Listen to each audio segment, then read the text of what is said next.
Well, welcome back to Daily Encouragements, and I've got a few questions for Bonnie.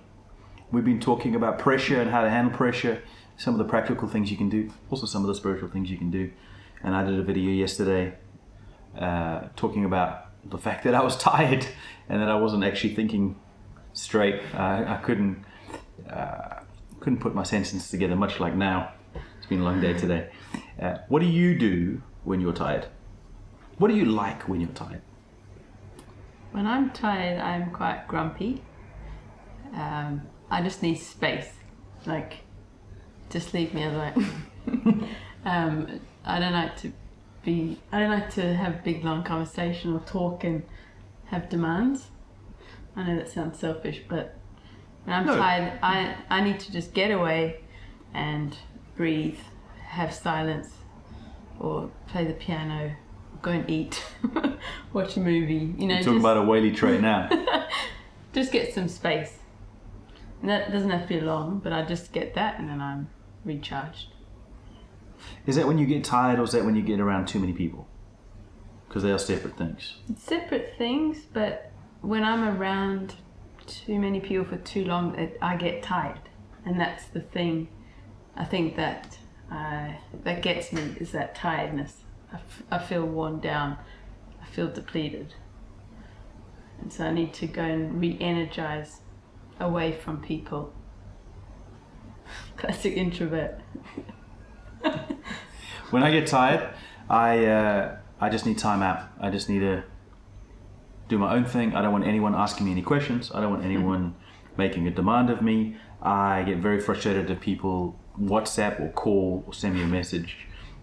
Especially people who know it's my day off. You know, people who should know better than message you and they say, I know it's your day off, but, and then they ask some cheap question. And then I understand that. Stop it. Yeah. No, that wasn't a public service announcement, but I mean, people just are in their own patterns. We have different patterns, so we take Fridays off, and most people don't take Fridays off. They don't have that privilege. But then we work on Saturdays, so maybe we annoy people on Saturdays when we make demands. But every time my phone goes bing and I'm tired, it's an irritation. Even if it's good news, I'm irritated. And then I have a whole catalog of messages and emails and things that I need to get back to. So, yeah, when I'm tired, I just need space. Yeah. I think it's important. This is one of the things I said yesterday. You got to make sure you have buffer, you have fat, you have some reserves in place, so that. I mean, you said in your video, which was very intense and very serious. I'm a melancholic as well. I said to Bonnie afterwards, like, just chill, just relax. I'm intense. I said, no, you're not always intense. Just slow down. Shout out to all the melancholics. You said you got to attack your pressure and prepare before you actually get into pressure. Yeah. Which is fantastic. I love that. But at the same time, sometimes you haven't prepared, or you've hit a situation that you couldn't have prepared for, and now you're under that pressure already. Yeah.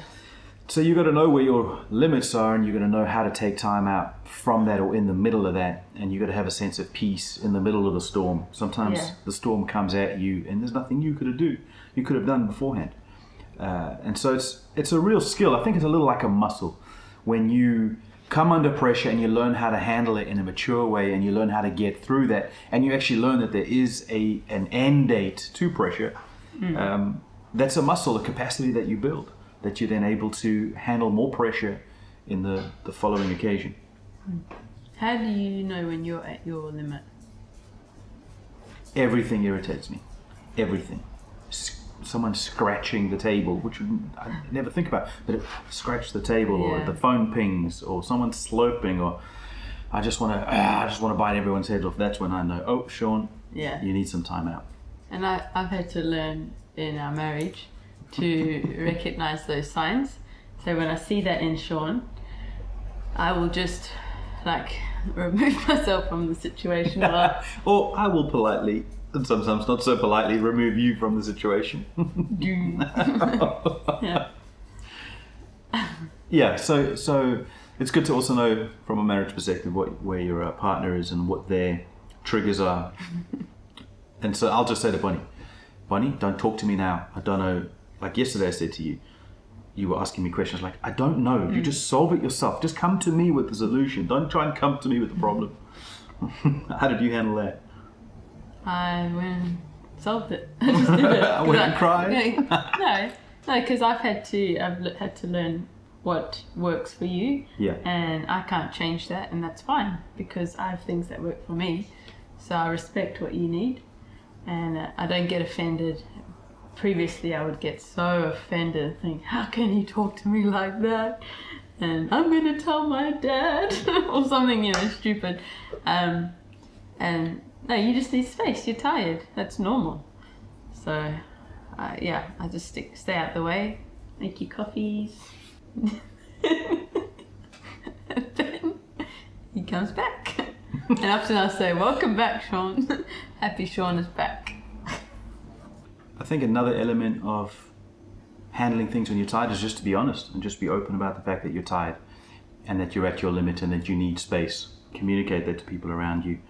Sometimes people are making demands, and if they hear that you're not in a place that you can effectively handle the demand, they'll often be thankful that you're going, I'm tired, please leave me alone, I'll get back to you tomorrow, or I'll get back to you next week, because they know that you'll make a better quality decision or be more helpful or produce a better work. And so just to be honest, just be open, listen, this is where I'm at, please leave me alone. If you have a social engagement or a relational engagement and you react negatively, people can take it so personally. But if they know that you're under pressure or that you're tired, they'll give you so much more room and they'll accept an apology so much more quickly. So it's good to just be, in general, it's good to be honest and just open. Just a good piece of life advice. But specifically for this sort of thing, because when we get thin as humans, we not physically thin, but when we get emotionally thin, we do start to lash out much more regularly. So it's good to know where you are. So we're tired, so we're doing a shorter video today, and we hope that is encouraging to you, the fact that we're tired. No, we hope that it's encouraging to you when you feel tired, that hopefully there's something there that's helpful and some tips. If you've got anything that you think is helpful when you're tired, please do comment below.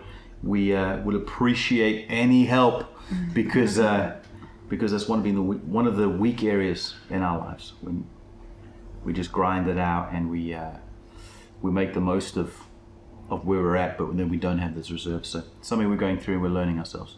So if you've got anything that'll help us, please comment below. Thanks guys, see you tomorrow. Bye.